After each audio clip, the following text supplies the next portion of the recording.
Magandang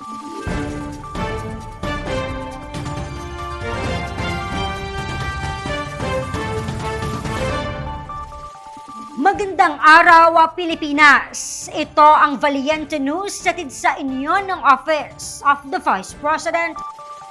Kapupulutan ng bagong kaalaman. Ganito kung ilarawan ng mga mag-aaral ang inilunsad na 90th Anniversary Extraordinary Pop-Up Exhibit ng OVP Southern Mindanao Satellite Office sa loob mismo ng City College of Davao. Narito ang ulat ni Jera Gomez.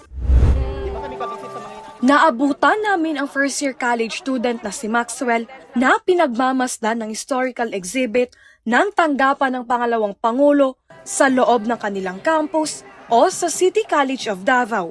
Ang extraordinary pop-up exhibit ay isa sa mga naging highlight sa ika-70 anibersaryo ng OVP noong nakaraang taon. Very happy jud kay ma'am og thankful and very honored ma'am. Especially ma'am na naamo diri sa among school kay very excited ni ma'am sa among matun-an diri na exhibit.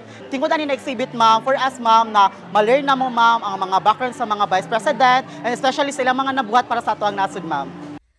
Karagdagang kaalaman din para kay Ashley ang dala ng OVP pop-up exhibit lalo't hindi anya pamilyar sa kanya ang kwento ng mga nagdaang pangalawang Pangulo sa bansa.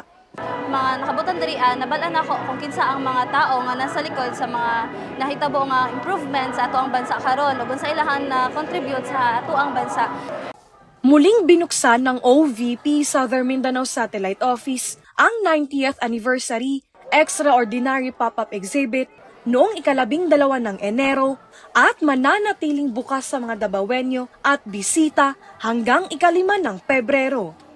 So I would like to invite everyone na mag-visit sa kaninga nga panghitabo because kanang dili lang siya kanang nakabutan lang diri para lang makuan ninyo but it can help you para mabalaan jud ang mga nahitabo sa ato ang bansa.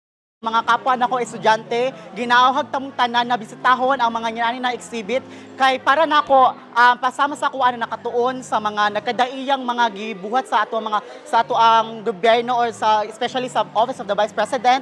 Mabuhay and malayaw gikan sa City College of Davao.